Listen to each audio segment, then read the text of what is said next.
제가 작년에 제가 수술을 하기 전에 제 마음의 심경을 토로했던 그 글을 기록을 제가 보게 되었습니다. 제가 작년에 여러 곳을 수술을 했지만 손가락에 대한 부분을 기록을 보게 되었는데요. 나는 이제 앞으로 젓가락질을 하게 될 수 있게 되었다.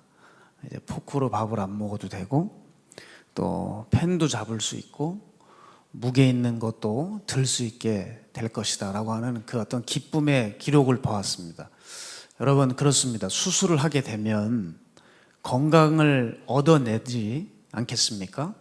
요즘 제가 수술하고 나서 좀 시간이 지났는지 더 점점 좋아지고 있어요. 근데 여러분, 이 복음도 마찬가지거든요. 수술을 받으면 건강해지듯이 우리가 복음을 믿고 받아들이는 순간에 우리에겐 얻어지는 것이 반드시 있다는 겁니다. 그게 생명입니다. 우리가 예수 그리스도를 믿고 받아들이는 순간 우리에겐 영원한 생명이 주어져요. 세상은 투자를 해도 기대를 해도 얻어지는 것이 없을 때가 많고 배신당할 때가 많지만 복음은 내가 투자한 만큼 심은 만큼 거두게 하시고 분명히 알게 하시는 것은 우리에게 생명을 얻게 하신다는 거죠. 그래서 예수님은 말씀하셨습니다. 나는 생명의 떡이다. 왜 생명의 떡이라고 하셨을까요? 떡은 모든 사람들이 다 먹을 수 있습니다. 밥은 모든 사람들이 다 먹을 수 있어요. 바로 이 생명의 떡은 예수님은 모든 사람들이 다 취할 수 있다는 것입니다. 그래서 그 예수님을 믿고 가진 사람들은 바로 생명을 얻게 된다는 거죠. 나는 세상의 빛이다라고 하셨어요. 내가 없게 되면 세상은 암흑천지가 돼서 사람이 걸어갈 수조차 없다.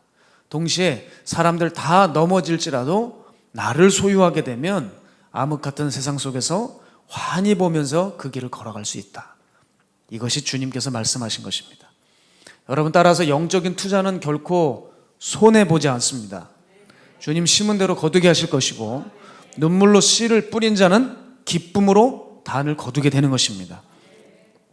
여러분, 이와 같이 투자한 만큼 얻게 하시고 그 이상으로 거두게 하시는 이 놀라운 복음을 소유하신 여러분들은 과연 이 복음을 알고 믿고 얼마나 기쁘신지 제가 이 아침에 여쭤보고 싶었습니다.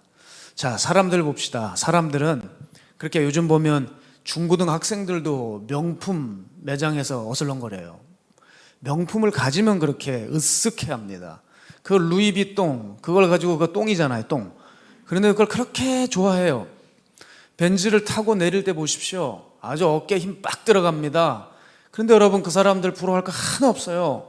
그거 다 할부거든요. 할부예요. 남은 건 그 비싼 기름값 내야죠.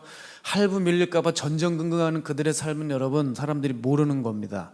그냥 허세 부리고 있는 것이죠. 여러분, 그래서 그런 것들 소유할 때 우리가 힘나고 어깨에 힘이 들어가는 게 아니라 우리는 교회에 들어올 때 어깨에 힘 빡 들어가야 되는 것입니다. 내가 하나님 만나러 가니까, 내 삶에 이제 소망이 생겼으니까, 나에겐 생명이 있어 하면서 그 기쁨과 자부심을 여러분 가지고, 여러분 예수님 믿고 계십니까? 그런 기쁨과 자부심이 있는 사람들은 이 진리의 복음 앞에 반응할 수밖에 없어요. 그 복음을 대하는 태도가 달라진다는 것입니다. 여러분, 사람은 자고로 자기 안에 가득한 것이 끌리게 되어 있습니다. 내 안에 육이 가득하면 육의 것이 자꾸 끌리고요, 영의 것이 가득하면 영적인 것에 목마르게 됩니다. 생명이 강하면 여러분 생명을 찾게 되어 있어요. 그래서 여러분, 사람들이 고기 먹을 때도 보세요. 얼마나 살아있습니까, 사람들이. 그래서 꼭 자기랑 비슷한 생고기를 찾잖아요. 냉동고기 안 먹습니다. 해물을 먹어도 어떻죠? 살아있는 거 펄떡펄떡 뛰는 거 원해요. 산낙지 좋아하고요, 산오징어 좋아하고요, 화로들 좋아합니다. 여러분, 이건 사람뿐만 아니라 맹수도 그렇습니다. 여러분, 맹수가 죽은 고기 먹는 거 보셨습니까? 죽어 들판에 쓰러져 있는 거 찾는 맹수 보셨나요? 여러분, 동물원에 가도 호랑이에게 죽은 토끼 절대 주지 않습니다. 살아있는 거 갖다 줍니다. 그래야 잡아먹거든요. 자기 안에 생명력이 강하면 강할수록 생명에 끌리고 살아있는 것을 찾게 되어 있는 것입니다. 여러분 살아있으십니까? 여러분 살아있으시다면 더욱 살아있는 말씀, 생명의 말씀, 영적인 말씀 찾고 또 찾을 겁니다. 그래서 벌써 살아있는 분들을 보게 되면 예배 때 태도가 달라요. 예배 때 눈빛이 다르고 예배 때 자세가 다릅니다. 그분들에게는 생명력이 있기 때문에 그래요. 제가 그래서 사역자들에게 특단의 조치를 내렸어요. 매 예배 때마다 꼭 반드시 생명력 있는 성도들을 배치해라.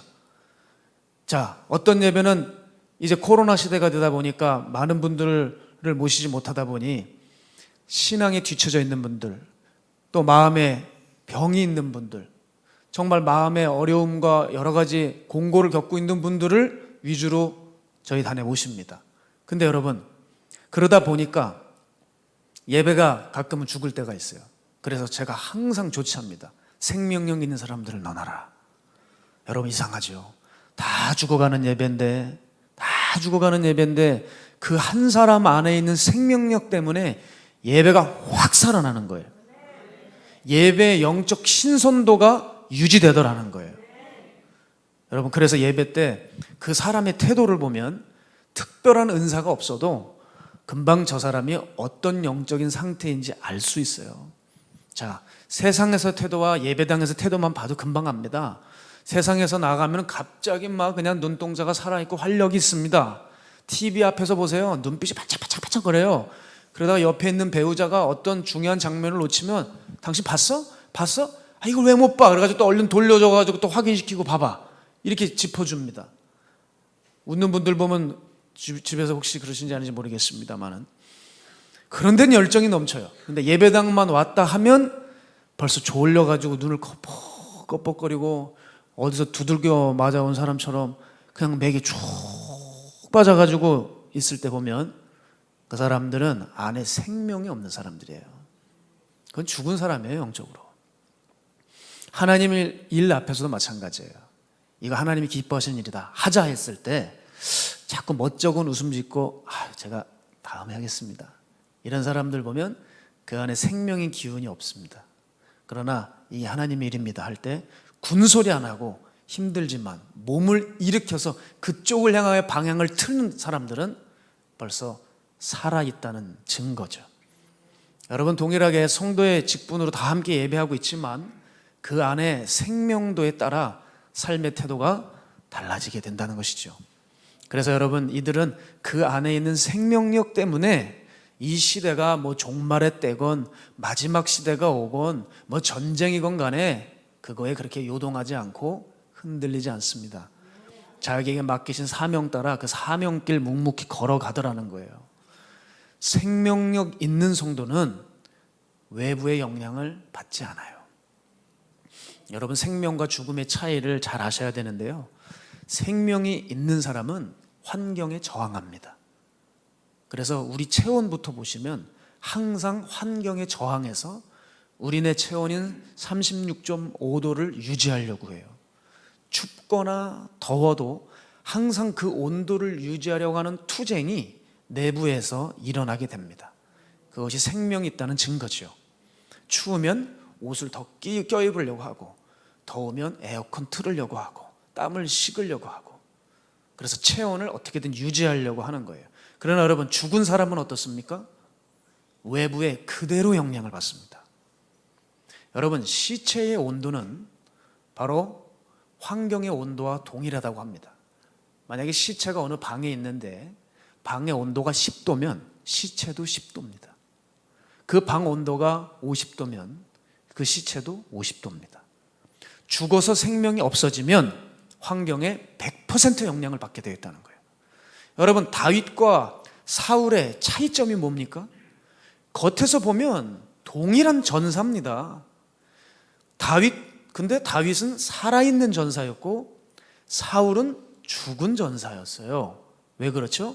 다윗은 환경의 영향을 받지 않아요.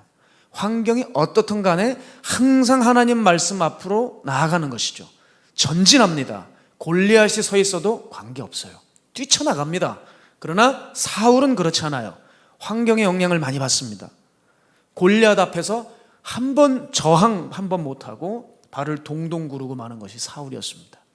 죽은 자들은 환경의 온도와 기후에 따라 맞춰가는 거예요. 사람 안에 이렇게 생명이 있느냐 없느냐에 따라 달라지는 것이죠. 그래서 생명이 있으면요 활동합니다. 그리고 그 생명력이 성도 안에 있지 않습니까? 그 생명력은 그 성도들을 가만두지 않습니다. 따라서 여러분, 살아있는 신앙은 결코 책상에 앉아서 말씀만 있는 신앙인이 아니에요. 삶을 살아내는 실력을 갖추고 있는 사람들이라는 거예요. 따라서 여러분, 누가 신앙이 있습니까? 그러면 그 사람의 말을 볼 것이 아니라 그 사람이 삶을 어떻게 살아내는지 그 실력을 보면 알 수 있어요. 신앙은 삶을 살아내는 실력과 연결되어져야 합니다. 자, 그래서 바울은 이 이중적인 고린도 교인들, 자가당착에 빠져있는 이 교인들을 향해 말하는 거예요. 하나님의 나라는 말에 있지 않고 오직 능력에 있다. 이게 무슨 말이냐? 하나님 나라는 너희들이 말하는 것처럼 뜬구름 잡는 게 아니라 삶 속에서 분명한 결과가, 열매가 있어야 된다. 그게 하나님 나라다. 그런데 사람들은 뭘 좋아하죠? 능력이 없는 말만 좋아해요. 사람들이 보면 교회 다니면서 교울이 되게 빠삭하게 합니다. 신앙 고백 잘합니다. 복음도요 줄줄줄줄 외워듭니다. 그런데 여러분, 그래도 아무 소용없어요. 왜냐하면 그들에게는 거듭남의 역사가 일어나지 않는다는 것입니다. 그 이유는 능력이 말에 있지 않고, 아니, 그 능력이 말에 있다고 생각하기 때문이에요. 물론 그들에게 인터뷰하면 나는 뭐 능력이 말에 있다고 그렇게 생각은 하지 않습니다. 뭐 그렇게 말은 하겠죠. 그런데 정작 그들의 삶을 보면 어디 좋은 신앙서적 책 교환이나 혹은 그 책에 있는 몇 구절 달달달달 외우고 그걸 이해하는 것이 능력이라고 여기는 경우가 많다는 거예요. 사람들은 여러분 이렇게 능력 없는 말만 붙들고 있어요. 그러나 그 말 가운데에 성령의 역사가 임해야 되는 것입니다. 그러려면 여러분, 먼저 우리는 성령을 사모해야 돼요. 그리고 회개해야 됩니다. 회개해서 정결해진 그 그릇에 성령님을 간절히 찾을 때 그가 하는 말과 복음 사역에는 능력이 나타나게 될 것입니다. 여러분, 바울의 사역을 보십시오. 거창한 말이 있던가요? 바울은 뭐라고 고백하죠? 내가 말에 조란 자다. 오히려 말에 조란 자라 그랬어요. 말 잘 못했다는 거예요. 그런데도 바울의 사역에는 거부할 수 없는 놀라운 성령의 임재와 능력과 기사와 이적이 쏟아졌습니다. 사람들의 속사람은 뒤집어지고요, 병이 낫고 귀신이 떠나갔습니다. 무엇이죠? 바울에게는 말이 아니라 삶의 능력이 있었던 것이에요. 그러나 여러분, 육신적 그리스도인들은 그렇지 않습니다. 육신적 그리스도인들, 이들은 교회에서 쓰는 말과 교회에서 하는 일들을 너무나 능숙하게 잘 해냅니다. 그러나 그들의 마음과 삶은 하나님과 거리가 멀고 다른 곳에 가 있습니다.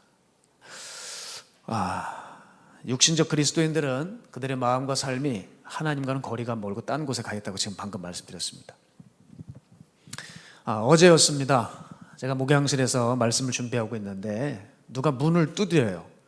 근데 이 소리만 들어도, 문 두드리는 소리만 들어도 누군지 저는 금세 알아차렸습니다. 아주 벌써 소리가 힘차야 쾅쾅쾅.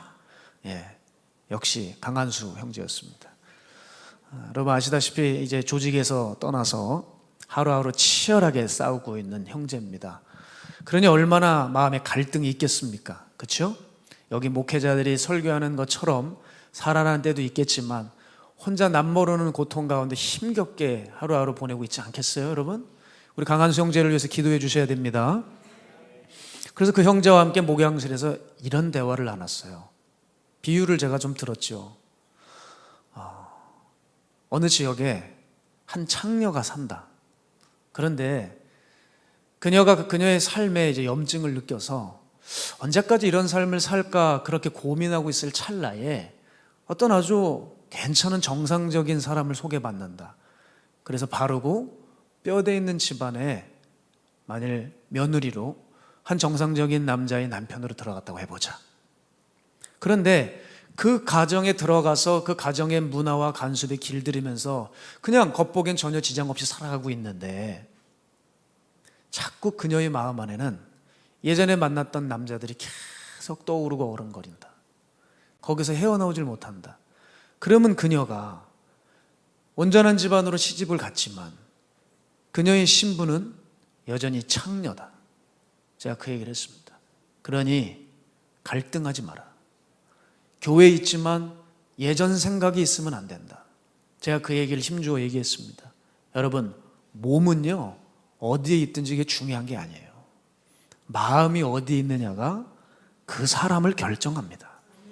오늘 주님 앞에 나오셨을 때 여러분의 몸이 아니라 마음을 챙겨가지고 오시길 축복합니다. 육신적 그리스도인은요, 이 단어 그대로 그리스도께 속한 것이 아니라 육신에 속한 것입니다. 따라서 이들은 그리스도인이라고 붙여줬지만 죽었습니다. 생명이 없어요.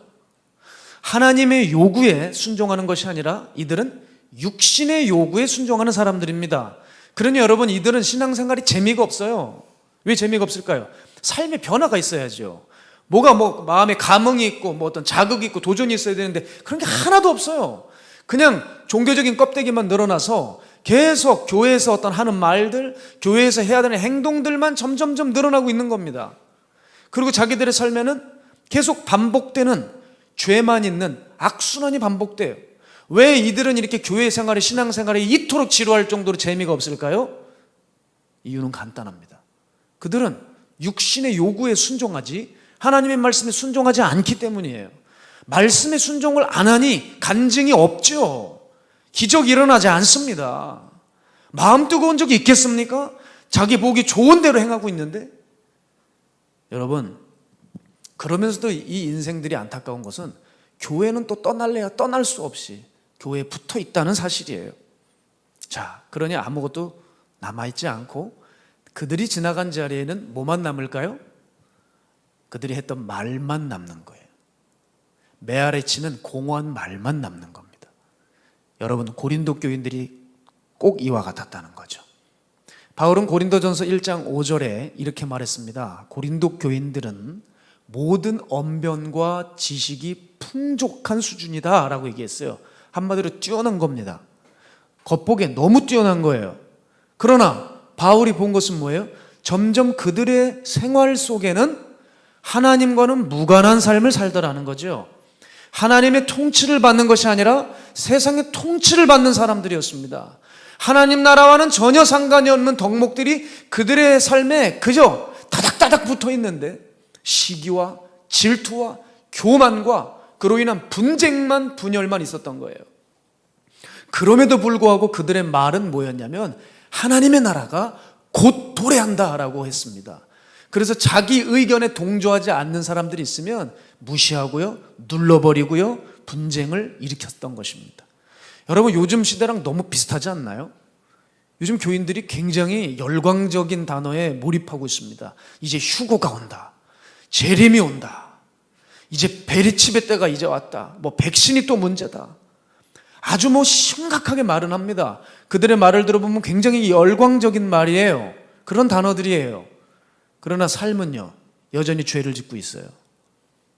여전히 자기의 삶은 변화가 되지 않았는데 그럼에도 지금 자기네들이 말하는 그 단어가 전부인 줄 알고 이것이 다인 줄 알고 자기 의견에 동조하지 않으면 사람들을 비판하고 무시하고 분열합니다. 자기 못된 성격이나 십자가에 못 박아야 되는데 그죠? 마음에 끌리고 어떤 긴급한 얘기들만, 그런 단어들만 마음에 품고 있으면 그들은 자신들이 잘 가고 있다고 생각을 하는 거예요. 이게 얼마나 우스운 일인지 모르겠습니다. 생각해 보십시오. 이제 전쟁이 나요. 지금 적군이 이리로 오고 있단 말이에요. 막 사람들에게 선포를 하고 있는데 자기는 피할 생각이 없어요. 전쟁을 치를 준비를 안 하고 있다고요. 그냥 계속 전쟁만 난다고 얘기하고 있다는 거 똑같은 겁니다. 따라서 바울이 뭘 지적하고 있습니까? 뭘 안다고, 뭘 깨달은 것으로 자랑하고 분열하고 있는 그들에게 하나님의 나라는 말이 아니라 그 능력에 있다. 네가 정말 살아있다면 삶 속에서 예수를 따르는 흔적이 있어야 된다. 삶을 살아내는 실력, 주를 따르는 증거, 성령의 열매, 이것이 나타나야 된다. 그렇지 않고 어떻게 말만 번지를 하고 있느냐? 내가 고린도 교회를 세울 때 이러려고 이 교회를 세웠느냐? 자, 바울은 생명이 점점 꺼져가고 있는 고린도 교회 성도들을 바라보며 안타까워했습니다. 왜냐하면 그들에게 생명이 있다면 또 다른 생명을 낳아야 하거든요.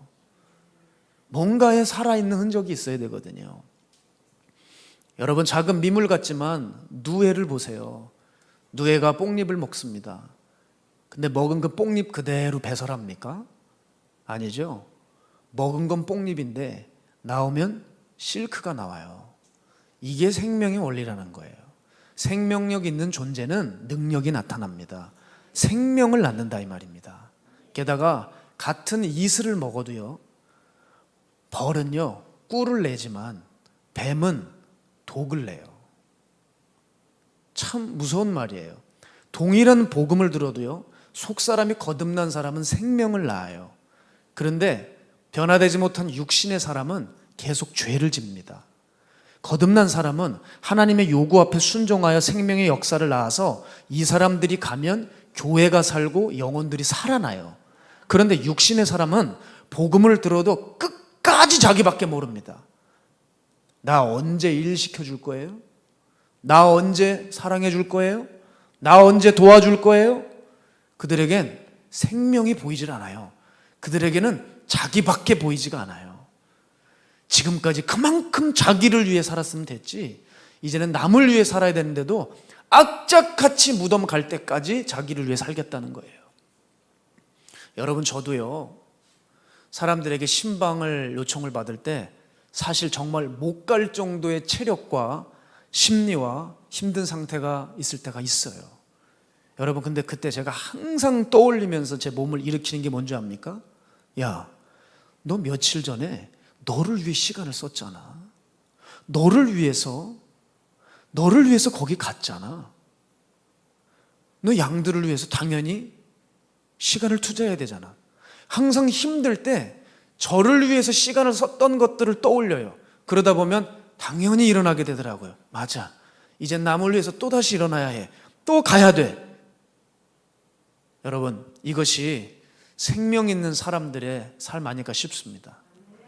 제가 잘났다는 게 아니라 생명을 유지하기 위해서 저도 몸부림을 치는 겁니다. 또한 육신적 그리스도인들을 보게 되면 육신이 강하기 때문에 주님의 일인지 자기 일인지 분간을 못해요. 자기 소견에 옳은 대로 행합니다. 요즘을 보게 되면요, 주변에 그렇게 신학을 하려고 하는 친구들이 좀 있어요. 그래서 어제도 한 친구에게 제가 불러서 좀 앉혀놓고 얘기를 했습니다. 너 말이다, 내 말 잘 들어라. 너는 네가 좋아하는 것만 하려고 해. 그런 자기 아집과 고집을 버려야 돼. 하나님의 일이라고 하지만 너 그거 하나님의 일 아니야. 하나님의 일이 자기가 신학대학 가는 줄로 착각하는 사람들이 많아요. 하나님의 일을 해도 이게 하나님의 일이 아니라 자기 눈에 들어오는 것만 합니다. 그리고 내키지 않은 것은 하지 않아요. 내키지 않은 일이 하나님의 일일 수 있습니다. 그런데 정작 하나님이 기뻐하시는 일은 하나도 안 하고 있으면서 내가 신학생이니 전도사니 목사니 하면서 뒷짐지고 말 거면 너 신학대학 가지 마라. 너 그냥 회개하고 정상적으로 열심히 살아라 그랬습니다. 여러분, 왜냐면요, 사람들을 가만히 보면 큰 걸 좋아해요. 큰 것에 대해서는 뭐 말하지 않아도, 뭐 해라 말아 하지 않아도 벌써 거기 와서 줄 서 있어요. 나는 거기에 충성하고 싶다는 거예요. 그런데 작은 일에는 관심을 갖지 않습니다. 그런 사람들은요, 그 일이 사람 앞에 드러나고 싶은 거예요. 주의 일을 하고 싶다는 사람 많아요. 천만에요. 그거 자기 사랑하는 거예요. 여러분, 교회에서 하나님 일을 찾지 마세요. 내가 정말 하나님 일 할 것 같으면요, 여러 말 할 거 없어요. 지금 배낭에다가 건빵도 넣고 두유도 넣고 빵도 넣고 지금 당장 동인천역으로 가세요. 동암역으로 가세요.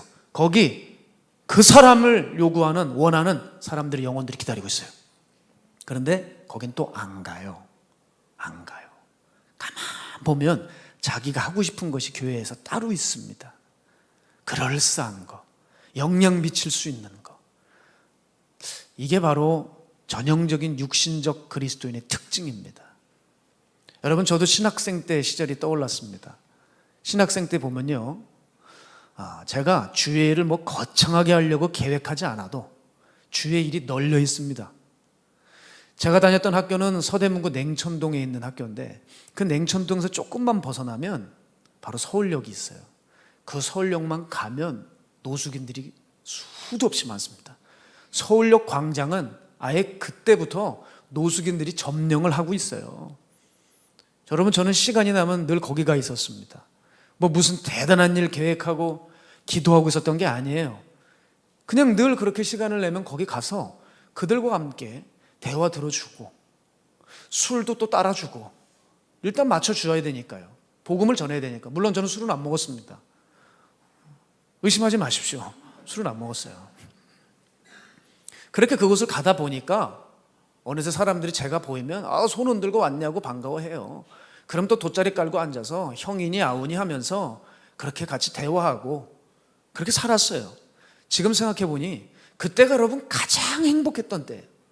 제 인생이 정말 행복했던 때 같아요. 왜냐하면 그때는 욕심도 없었고요, 세상에 미련도 없었어요. 그 돗자리에 앉아서 무슨 생각하는지 아세요?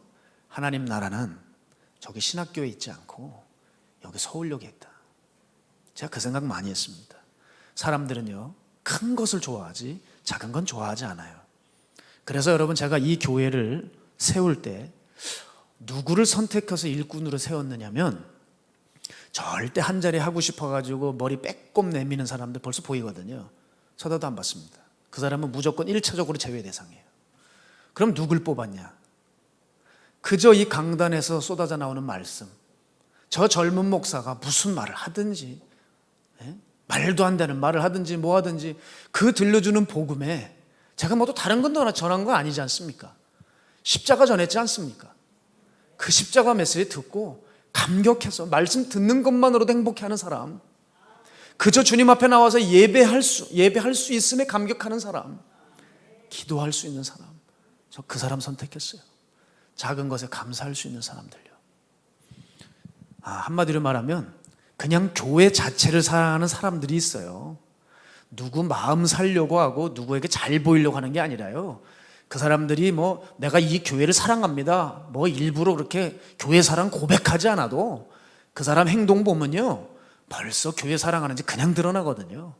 그 사람은 굳은 일을 하겠건 뭐 힘든 일이 있건 뭐 쉬운 일이 있건 늘 교회와 있는 사람들이고 그 교회에 머물러 있는 것 자체를 좋아하는 분들이 계셔요. 저는 그런 분들을 뽑았습니다. 그런 청년들을 뽑아서 지금 저와 함께 사역을 하고 있어요. 여러분, 주님의 법칙을 기억하십니까? 주님의 법칙. 왜 사람들이 이 법칙을 다 알면서도 적용을 하지 못하는지 모르겠어요. 바로 달란트 비유 말입니다. 자, 5달란트, 2달란트, 5달란트니 2달란트니 이거 세고 있는 사람은 일꾼이 아니에요. 주님이 누구 사랑하셨죠? 5달란트 주시건 2달란트 주시건 그거 보지 않고 작은 것에, 내가 서 있는 이곳에서 충성했던 사람, 그 사람 주께서 사랑하셨습니다. 마태복음 25장 23절 우리 함께 읽을까요? 시작. 그 주인이 이르되 잘하였도다 착하고 충성된 종아, 내가 적은 일에 충성하였음에 내가 많은 것을 내게 맡기리니 내 주인의 즐거움에 참여할지어다 하고. 아멘. 여러분, 이런 분들 되시길 축복해요. 우리는 사람의 마음을 훔치는 게 아니라 주님의 마음에 들어야 돼요. 우리가 이 땅 살면서 승리할 수 있는 방법은 주님은 나를 뭐라고 하실 것인가, 그 기준으로 여러분 하루하루 살아가신다면 여러분 반드시 승리합니다. 그러나 내가 원하는 것을 추구하고 내가 교회에 원하는 것을 가지고 있는 이 주체가 나 이것을 뽑아내지 않는 한 성령은 여러분과 함께 하실 수 없습니다. 그러나 그들의 말은 아주 번지를 할 거예요. 그들은 경력을 얘기합니다. 연륜을 얘기합니다. 자기 자랑할 게 너무 많아요. 그러나 주께서 보실 때 넌 아무것도 없어. 너는 빈털털이야. 넌 소망 없어. 회개해야 돼. 주께서 이러실 수 있는 거예요. 여러분, 제가 이 교회 초반에 세워나갈 때 우리 창단 멤버들은 기억하시죠? 사람들은 있는데 일꾼이 없었어요.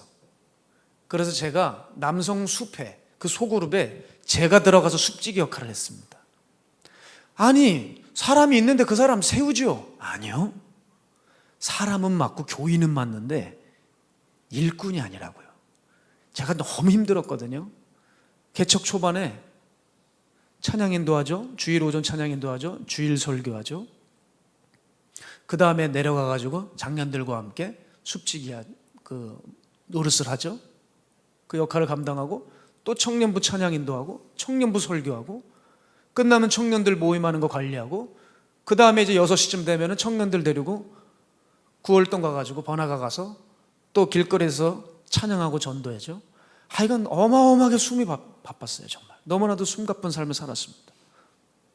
그러다 보니까 사람은 많지만 사람은 조금씩 늘어나는 것 같지만 여러분 일꾼을 찾는 게 쉽지 않았어요. 그때 그냥 제가 들어갈 때도요 힘들어도 그때 사람들이 와서 저한테 그래요. 이 교회는 왜 이렇게 조직이 허술하냐고. 여러분 그럴 수 있죠. 예, 보시기에 조직이 허술할 수 있죠. 그런데 조직 필요 없더라고요. 여러분 사람 위에 조직 있습니까? 조직 위에 사람 있는 거죠. 조직이 중요한 게 아니거든요. 일꾼 하나가 있으면 그 생명력 때문에 교회가 살아버려요.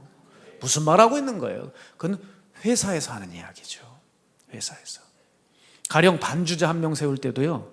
지금도 그 옛날 때가 생각이 나네요. 음악 전공자들이 와 있어요. 그러니 음악 전공자들이 오면 교회마다 아마 반가워할 겁니다. 뭐 어서 오십시오 할 텐데 저는 그 지체들 무안할 정도로 안 시켜요. 전공자를 안 쳐두고요. 실력이 없는 친구들을 세션으로 반주자로 세웠어요. 그리고 제가 찬양할 때 가만히 봅니다. 그 친구를. 표정이 찬양을 못해. 왜 그럴까요? 저 반주가 탐탁치 않은 거예요. 저건 내 자리인데 여긴 이렇게 쳐야지. 그 생각이 꽉 잡혀 있어요. 저는 마음을 먹었습니다. 넌 땡이다. 여러분 실력 없으면 어떻습니까? 하나님 사랑하는 마음부터 준비돼야 되죠. 여긴 예배당이지 콘서트장이 아니에요. 여러분 보십시오. 교회마다 왜 이렇게 고통이 끊이지 않을까요? 그 이유는 이것에 있습니다. 큰 거 좋아하는 사람 세워서 항상 말썽이 끊이지 않아요. 주님이 원하시는 것이 아니라 나보기 좋은 거 좋아하는 사람들 때문에 늘 교회마다 말이 많아요. 말썽이 나요. 여러분 그래서 제가 이 기준대로 해서 그런지 직분도 우리들은 없잖아요. 장로님이 오셔도 성도예요. 지금 현재 장로님이 계시거든요. 성도님으로 살아가세요. 여러분 말썽이 없어요. 한 번도 분란이 일어나질 않아요.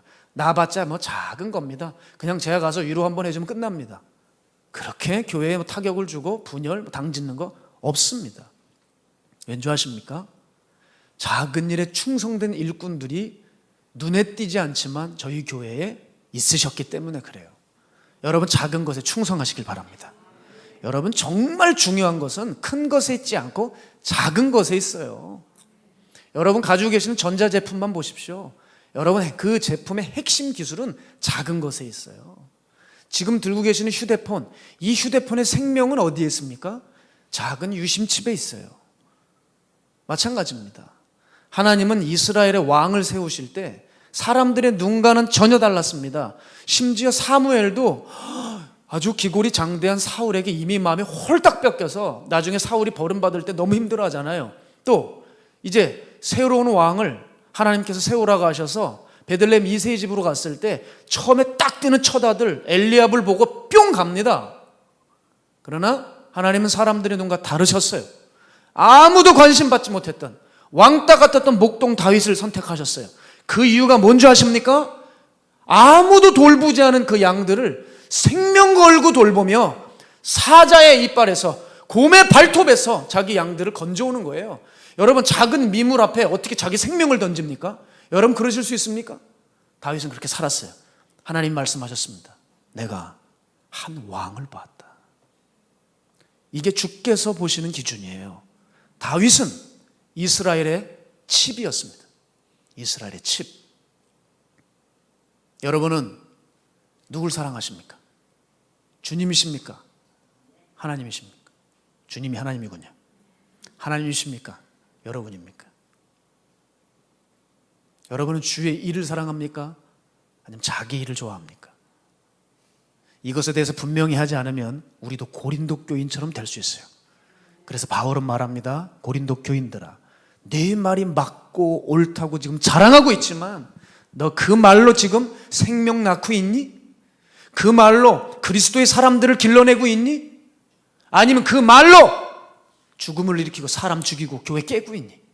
여러분의 말을 보세요. 지금 내가 하는 말이 옳은 말인데 이게 지금 교회를 살리는 말인지 깨는 말인지 보시라 이 말이에요. 얼마나 교회 안에 종교적인 허황된 말이, 교만한 말이 교회를 말도 안 되게 사탄의 손아귀에 집어넣게 하는지 모르겠습니다. 그래서 바울은 말하는 거예요. 주께서 내게 허락하시면 그 교만한 자들에게 내가 나아가 그들의 말이 아니라 내가 그 능력을 보겠다. 내가 너희들의 신앙을 진짜 점검해 보겠다. 바울은 이렇게 말하는 것입니다. 거기서 더 심하게 말하죠. 내가 너희를 매로 다스릴까? 아니면 사랑하는 온유한 마음으로 다스릴까? 바울이 단단히 지금 고린도 교인들을 정신 차리게 하려고 하는 말이라고 할 수 있겠습니다. 여러분, 이거 잘 기억하셔야 돼요. 우리는 어떤 경우입니까? 우리는 매를 맞아야 됩니까? 사랑으로 안아줘야 되는 사람입니까? 우리 중에는 매를 대야 되는 사람이 있습니다. 우리 중에는 또한 사랑으로 품어줘야 될 사람이 있습니다. 오랫동안 예수 믿었어도 자기밖에 모르는 사람들은 매를 맞아야 될 것이고, 육신적인 교인 잘못 만나 끌려간 새신자들은 사랑으로 품어줘서 다시 돌이키게 하면 됩니다. 사랑하는 여러분, 육신에서 벗어나 하나님께 속한 진짜 믿음을 소유하시길 바랍니다. 그 믿음은 결코 단 한 번에 주어지지 않습니다. 여러분 큰 믿음 갖고 싶으시죠? 그러나 그 큰 믿음은 한 번 집회 때 불 받고 뜨거워졌다고 한숨 자고 일어나면 그 믿음 생겨나는 믿음이 아니에요. 여러분들께서 보시는 믿음의 거인들, 기라성 같은 종들은 수많은 날들을 작은 것들을 순종하며 헌신하며 그 믿음을 키워오셨던 분들이에요. 여러분이 원하는 그 큰 믿음은 내 삶의 작은 것이라 할지라도 그것을 순종하며 묵묵히 나아갈 때 점차 여러분의 믿음의 규격과 높이와 넓이와 깊이는 갖추는 믿음이 된다는 거예요. 또한 그 믿음을 갖기 위해서는 시련까지도 견디셔야 합니다. 여러분 제대로 주님 따라 보려고 하시는데 갑자기 일들 많이 생기시지 않아요? 제가 그런 경우 많이 봅니다. 이제 복음이 막 들어가려고 하고 막 이제 뭔가 역사가 일어나려고 하는데 꼭 집에 무슨 일이 생겨요. 갑자기 자녀가 삐뚤어지고 오토바이를 타고 집을 나가고 남편이 사업이 망하고 가족이 갑자기 득달같이 신앙을 반대하고 이런 일들이 막 터지는 거예요. 그런데 여러분 그것을 당황하지 말고 주님께서 여전히 함께 하시니 주와 함께 고난을 당해야 합니다. 베드로전서 4장 12절 기억하십시오. 함께 읽을까요? 시작. 사랑하는 자들아 너희를 연단하려고 오는 불시험을 이상한 일 당하는 것 같이 이상히 여기지 말고 오히려 너희가 그리스도의 고난에 참여하는 것으로 즐거워하라. 이는 그의 영광을 나타내실 때에 너희로 즐거워하고 기뻐하게 하려 함이라. 아멘. 여러분 이와 같이 믿음 생활은 당연히 시험과 핍박과 시련이 따르기 마련입니다. 그래서 그 믿음 지키시려면 이겨내셔야 됩니다. 투쟁하셔야 됩니다. 싸우셔야 합니다. 아멘이시죠? 싸우셔야 돼요. 믿음은 쟁취하는 거예요. 어제 목양실에서 우리 한수 형제와 대화를 나누는데 형제가 이런 얘기를 하더라고요. 목사님, 친구들이 연락이 오는데 한 친구가 안산에서 룸사롱을 한대요. 그 친구도 이제 조직폭력배죠. 안산에 유명한 조직폭력배에 있는 한 친구입니다. 와서 그렇게 한수야 술 한 잔만 하자는 거예요. 그렇게 하자는 거예요. 근데 자기도 모르게 옛날 생각이 나더래요. 그런데 거기는 그냥 술만 먹는 곳이 아니에요, 목사님 그러더라고요. 거길 가면 친구들이 예쁜 아가씨 딱 바로 옆에서 술 따라주고 한다는 거죠. 그런데 이 한수 형제가 뭐라고 얘기하는 줄 아세요? 목사님 그런데 그 안산을 갈 수가 없었어요. 제가 시험 들까 봐 못 갔어요 그러더라고요. 근데 깜짝 놀랐습니다. 시험 들까 봐 안 갔대요. 어쩜 시험이라는 표현을 하는지요. 그 단어를 들으니까 그렇게 너무나 신기하고 그렇게 감격스럽고 너무 귀하게 보이는 거예요. 여러분, 그렇습니다. 이 형제도 믿음을 갖기 시작하니 벌써 투쟁이 시작이 된 거예요. 여러분, 이 믿음 잘 지킬 수 있도록 우리 형제 위해 기도해 주시길 부탁드리겠습니다. 여러분, 우리가 이 신앙을 지키는 것은 결국 저 생명의 나라를 얻고자 함입니다. 생명은 생명에 끌리는 법이에요. 자, 우리가 대한민국 사람이면 아무리 아프리카에 가 있건 프랑스에 가 있건 미국에 가 있건 자기 조국을 그리워하는 것처럼 내 안에 생명의 종자가 있으면 당연히 이 땅에 살아도 우린 저 천국 생명의 나라를 그리워할 수밖에 없는 것입니다. 덧붙여 주님께서 이렇게 말씀하십니다. 그 생명의 나라를 갖고자 하느냐? 천국은 침노하는 자들의 것이야. 여러분, 천국을 침노하는 자들의 것이래요. 놀랍지 않습니까? 예수님이 비교적 과격한 말씀을 하세요. 침노를 영어 성경으로 보면 violence라고 되어 있어요. 이게 뭐냐? 폭력입니다. 천국은 공격적으로, 폭력적으로 네가 할 수 있는 모든 힘을 다 쏟아부어 쟁취하는 거예요. 투쟁해서 얻는 나라, 하나님 나라. 그러니 여러분, 그 나라 가기까지 얼마나 방해가 많겠습니까? 침노를 해야 된다는 것은 그 천국을 가지 못하게 방해가 많다는 것을 의미하는 거잖아요. 그러나 공격적으로 해야 들어가는 나라라는 거예요.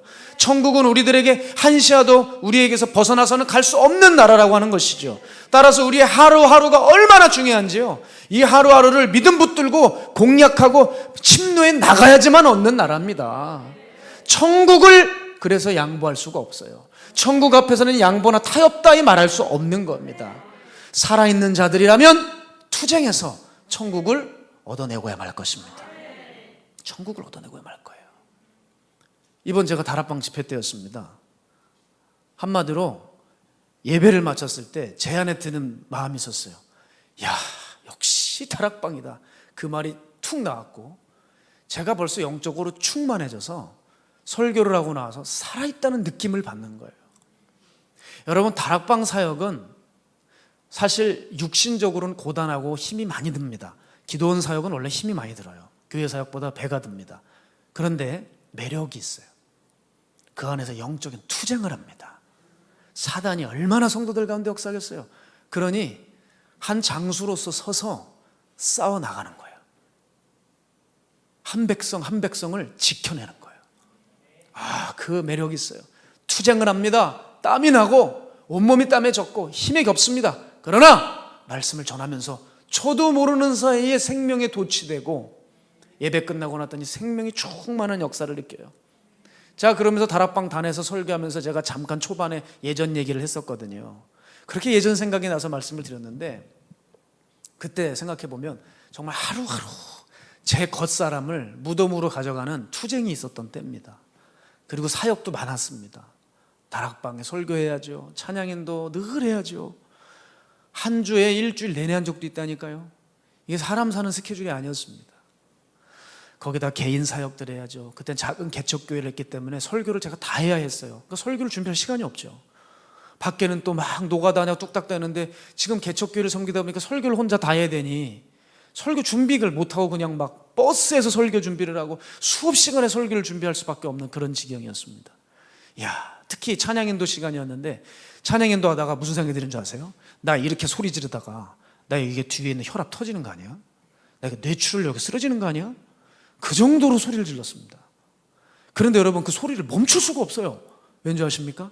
내가 지금 한 번이라도 더 소리 지르고 더 기도인들을 힘차게 하면 저 영혼 한 영혼 돌아올까 해서, 저기 지금 아리까리한 영혼들, 지금 사단에게 붙들린 영혼들 그 죄에서 놓여 건져질까 해서 소리를 지를 수밖에 없는 거예요. 비록 몸은 고단했지만 항상 다락방 사역이 매력적이었던 것은 마치고 나면 내가 살아있다는 느낌을 받는 거예요. 또 어제 그렇게 산에서 기도하며 다시 이제 집으로 돌아오는데 오늘 전할 말씀을 묵상하고 있는데 무슨 생각이 드냐면 전도했던 때가 그렇게 생각이 나더라고요. 전도했던 때 인하대학교에서 캠퍼스 전도를 할 때였습니다. 전도사 둘과 하나님을 올곧게 사랑하는 청년 하나를 데리고 우리 넷이 인하대 캠퍼스에 들어갔어요. 넌 이쪽을 맡고 넌 저쪽을 맡아라. 딱 분배를 하고 그 딱 쏟아지는 절미들 사이에서 같이 넷이서 뛰는데 서로 전도를 하면서 서로 확인해요. 여러분 얼마나 기쁨이 있는 줄 아세요? 그 죽어가는 젊은 심령들 가운데 예수의 이름을 꽂아놓고 그리고 그들에게 전화번호를 따올 때는 마치 그 영혼이 저희들에게 온 것 같은 느낌을 받아서 그렇게 감격적이었고 세상이 다 내 것 같았습니다.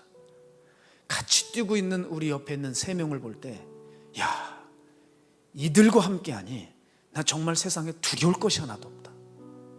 정말 저희들 그곳에 투쟁을 하는 많은 시간들이 있었거든요. 거기서 건져진 청년들 중에는 이젠 리더로 세워진 아이들도 있어요.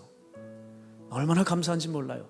여러분 이상하지요. 저는 왜 그런지 모르겠습니다. 이건 제 체질이 아니라 하나님이 주신 영이 그것을 원하시는 것 같아요.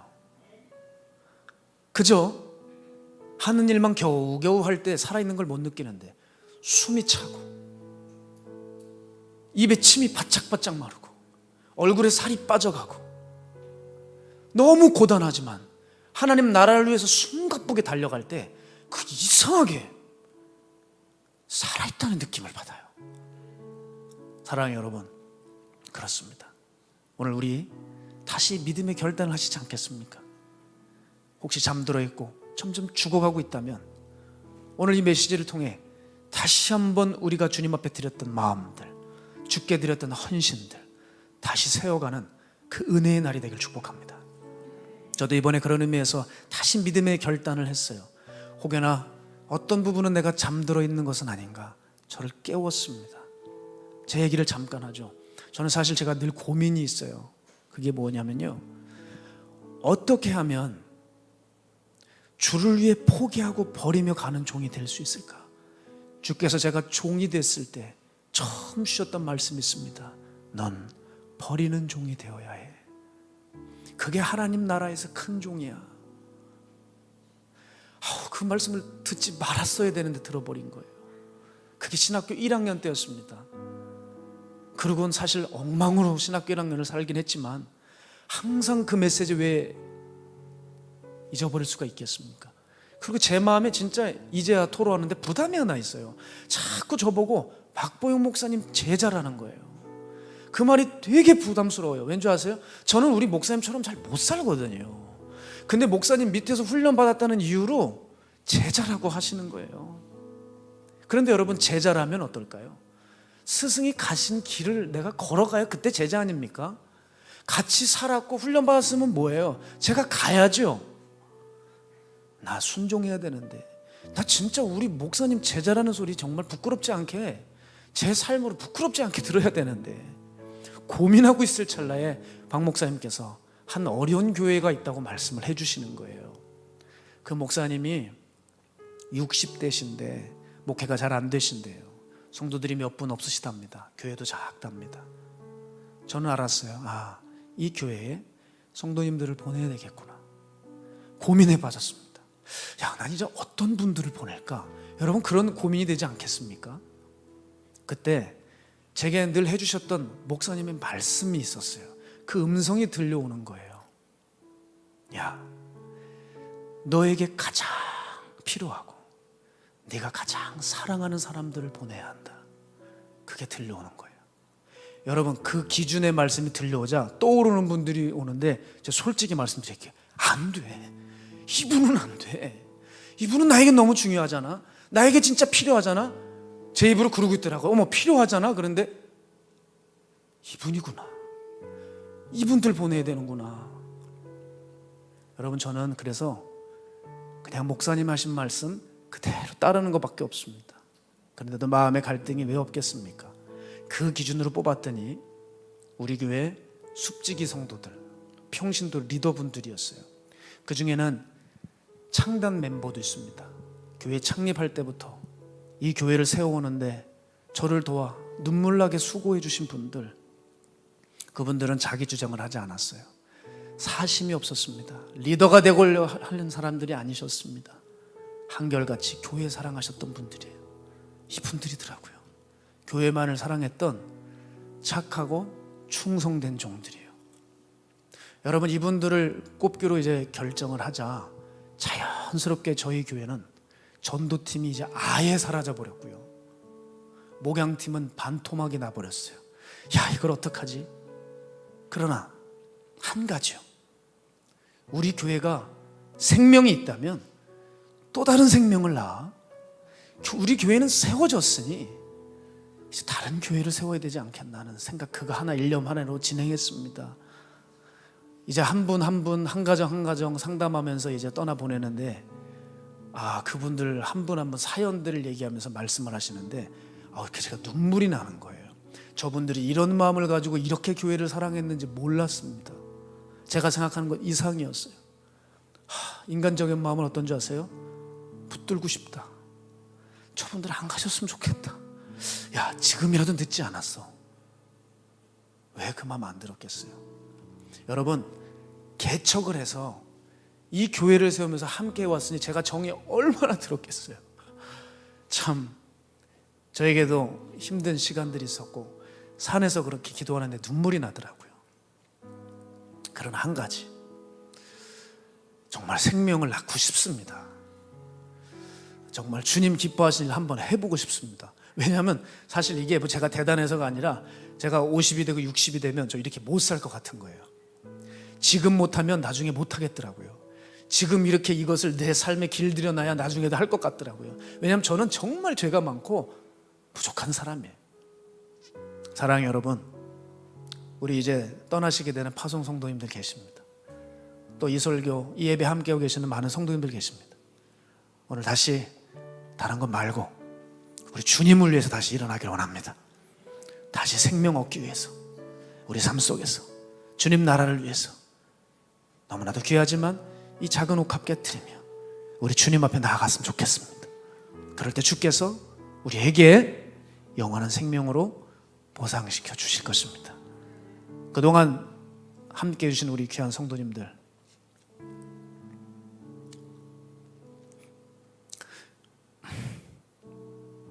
죄송합니다. 정말 사랑하고 자, 기도하겠습니다. 우리 이 시간 함께 찬양하면서 준비하신 예물 드리겠습니다. 주가 보이신 생명의 길, 나 주님과 함께 상한 마음을 들이며 주님 앞에 나가리. 나의 의로움이 되신 주 그 이름 예수, 나의 길이 되신 이름 예수. 주가 보이신 생명의 길, 나 주님과 함께 상한 마음을 들이며 주님 앞에 나가리. 나의 의로움이 되신 주 그 이름 예수, 나의 길이 되신 이름 예수. 나의 길,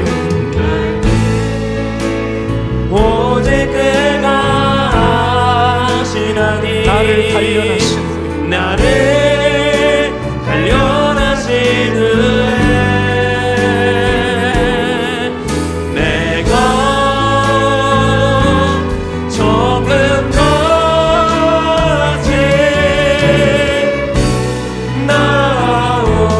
나아오리라. 나의 길 오직 그가 하시나니 나를 단련하신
저항하며 그 환경을 뚫고 저항하며 나의 생명을 지켜낼 것입니다.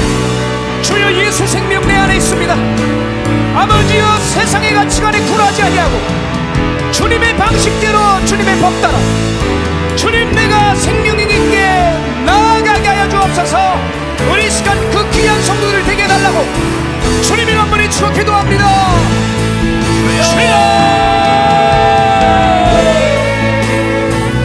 거룩하신 아버지 하나님, 우리 안에 생명이 있다면 반드시 생명을 낳아야 합니다. 거룩하신 주여, 우리를 붙들어 주소서. 우리를 지켜주시옵소서. 주님, 거룩하신 주여, 우리를 온전하게 하여 주시옵소서. 우리를 지켜주시옵소서. 주님의 뜻대로 걸어갈 수 있도록 아버지, 다시 한번 우리를 싸움은 투쟁하오니 살아있는 자는 투쟁할 것입니다. 싸울 것입니다. 생명이 있음이 반드시 드러날 것입니다. 우리 길터기에 죽은 교회 되지 않게 하시고 여기는 이 죄인 죽은 자 되지 않게 하시고 우리는 성도들 생명력 있는 사람들이 저들이 가는 곳마다 교회가 세워지고 저들이 가는 곳마다 영혼들이 살아나고 거룩한 하나님의 나라의 역사가 일어나게 하여 주시옵소서. 주여, 우리를 다시 일으켜 주시옵소서. 아버지 감사합니다.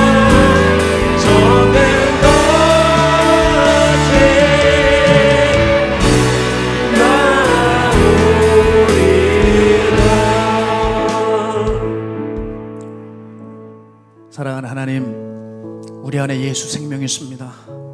그러기에 생명은 생명에 끌리는 법, 예수님 따라하고 싶습니다. 생명의 나라 저 천국 우리 반드시 쟁취하여 투쟁하여 얻어낼 것입니다. 살아있는 자는 살아있는 자답게 살 것입니다. 주여, 우리 교회가 죽은 교회 되지 않게 하시고 여기는 죄인 죽은 자 되지 않게 하시고 우리 성도들 죽은 성도 되지 않게 하셔서 하나님, 우리에게 살아있는 참 복음 주셨는데 우리들의 삶 속에서 죽은 복음으로 여기고 살아가지 않게 하여 주사 깨어나게 하시고 다시 생명력 있게 살아나게 해 주시옵소서.